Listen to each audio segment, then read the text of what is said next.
What if Blackbeard stole the voice of all things? Blackbeard has always been weird, even by One Piece standards. He doesn't sleep normally. His body is different. He carries 2 devil fruits when everyone else should die from that. His Jolly Roger has 3 skulls. Now that the Final Saga is closing in, the question is no longer only if this third power exists or what it might be. The scarier question is whether that third power could steal something beyond a devil fruit. What if Blackbeard could steal an ability like the voice of all things? The same mysterious sense tied to Roger, Luffy, Momonosuke, Oden, Zunisha, and the poneglyphs. Roger could hear the poneglyphs, though that didn't mean he could fully read them the way Oden could. Blackbeard has road poneglyph rubbings, he captured Pudding for her potential, and Blackbeard pirates are actively hunting the One Piece during Elbaf. Well, I found 3 ways this story could continue. In the first theory, Blackbeard tries to steal the voice from Pudding and realizes it's not enough. This version starts on Hachinoso. Pudding is still locked away, furious, scared, and trying to act tougher than she feels. Rather than treating her like a prisoner he plans to keep forever, Blackbeard treats her like a tool he's waiting to awaken.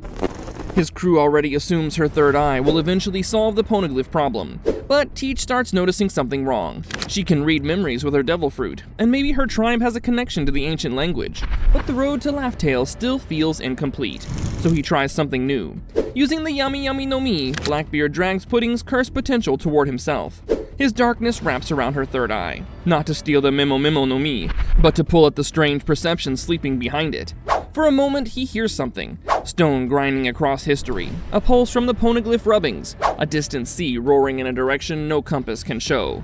Then it vanishes. Pudding collapses. The experiment worked, but only halfway. He realizes the voice is not a normal skill that can be copied like a technique. It's tied to lineage, and more importantly, will. Pudding's power can help with memories and maybe with translation, but it cannot give him the same instinct Roger had. Or as Whitebeard said, Teach is not the D-Clan member that Roger is waiting for. Anyway, Pudding is affected most. She becomes even more valuable and even more endangered, because Blackbeard now sees her as a partial key instead of a useless hostage. It also affects Sanji, because if word reaches the Straw Hats that Pudding has been harmed again, Whole Cake stops being old business. Sanji would try to push the crew straight to Hachinosu. Heck, he might not even need to, as Luffy would do it himself. But Blackbeard learns the main lesson. If he wants the true voice, he needs the true bearer. That leads into the second theory, where Blackbeard targets Momonosuke and Zunisha. This route moves the danger back to Wano. Blackbeard knows the final road poneglyph is tied to the man marked by flames, but he also knows ancient creatures and bloodlines are becoming more important. Momonosuke can command Zunisha. He inherited the ability from Oden, and Wano is still recovering, guarded by powerful samurai but isolated from the chaos outside. This is exactly the kind of island Blackbeard likes. He doesn't invade Wano with his entire army at first. He sends infiltrators. Katarina Devon can mimic people. Shiryu can move unseen. Van Augur can warp people across distance. Suddenly, Wano becomes vulnerable in ways Kaido's rule never prepared it for. The target isn't Pluton, but rather Momonosuke. The attack happens at night. Momo hears Zunisha crying before anyone sees the enemy. The voice is panicked, distorted, like something is pulling on their connection from outside. Then Blackbeard appears, laughing, surrounded by darkness. He grabs Momo with one hand and the air around him with the other, and for the first time, the voice of all things is treated like something that can bleed. Blackbeard doesn't fully steal Momo's ability, though. He rips out a fragment of the connection, enough to hear Zunisha, enough to sense ancient voices across the sea, enough to realize that the voice is less like the language and more like direction.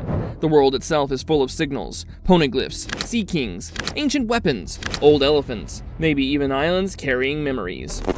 Momo survives, but he's damaged. He can still rule Wano, but his bond with Zunisha becomes faint.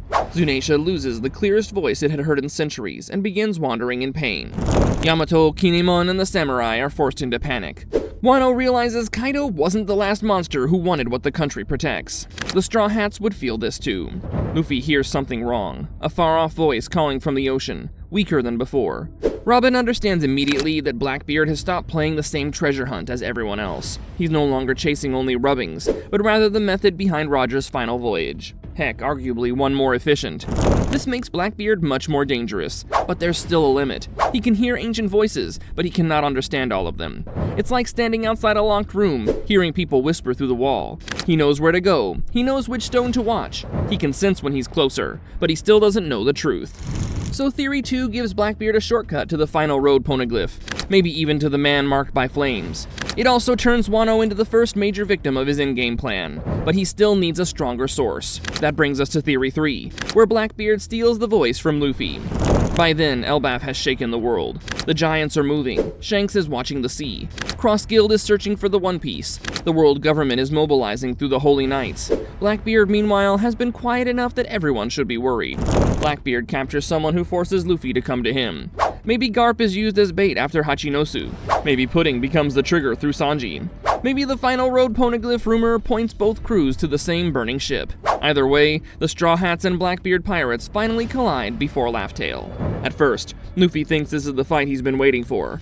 Zoro moves towards Shiryu. Sanji goes after Lafitte or Burgess. Usopp faces Van Augur across impossible distance. Robin stays protected because everyone understands what Blackbeard wants, but Teach does something nobody expected. He ignores Robin. Blackbeard lets everyone believe Robin is the key, then uses the chaos to grab Luffy.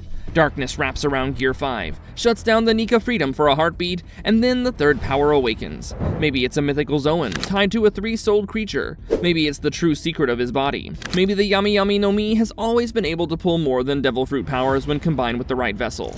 Blackbeard steals the voice. Luffy screams because his world goes silent for the first time.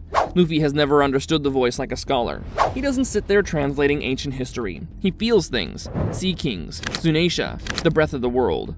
If Blackbeard takes that away, Luffy loses something deeply tied to his role as the man who will bring the dawn. And Blackbeard changes immediately. For the first time, he hears the road poneglyph rubbing speak. The 4 stones are coordinates, yes, but the voice turns them into a living map. The poneglyphs don't tell him where Laugh Tale is like a map, but start calling him toward it. Robin would understand the danger instantly. Her entire life has been built around reading the truth the world government tried to erase.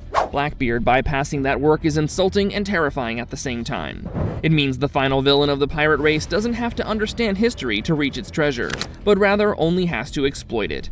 So the research of the Ohara scholars becomes meaningless. The crew is affected one by one. Luffy becomes quieter for the first time in the story. His instincts are still there, but something cosmic is missing. Zoro notices immediately because Luffy's fighting rhythm changes. Sanji gets enraged because Teach hurts something inside Luffy that no doctor can bandage. Chopper panics because there's no medical answer. Robin becomes more important emotionally, even if Blackbeard no longer needs her practically, because she has to help Luffy understand the world without the sense he lost. Jinbei realizes the sea itself feels more hostile now, like Blackbeard has offended something ancient. Meanwhile, Blackbeard leaves. That makes it worse. He doesn't even stay to finish the Straw Hats. He takes the voice and runs, because now he can race to Laugh Tale without waiting for Pudding, Robin, or anyone else. The Blackbeard pirates become the first crew in the modern era that can follow the sound of the One Piece directly. But the stolen voice starts corrupting him too. The voice of all things is not a treasure map. It's empathy with the world. Roger laughed because he understood something.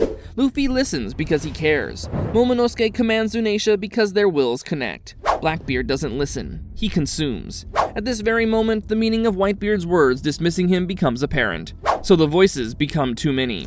Sea Kings scream at him. Poneglyphs hum with old grief. Zunisha's punishment echoes in his skull. Rock's will, if it's tied to Blackbeard's blood, starts overlapping with everything else. Teach finally has what he wanted, but he cannot make the world shut up. That creates the final race.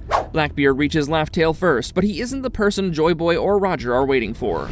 He rushes to the island before he becomes qualified. He sees the treasure before he knows why Roger laughed. And because he lacks the one thing Luffy has always had, he may be unable to receive the One Piece in the way it was meant to be received.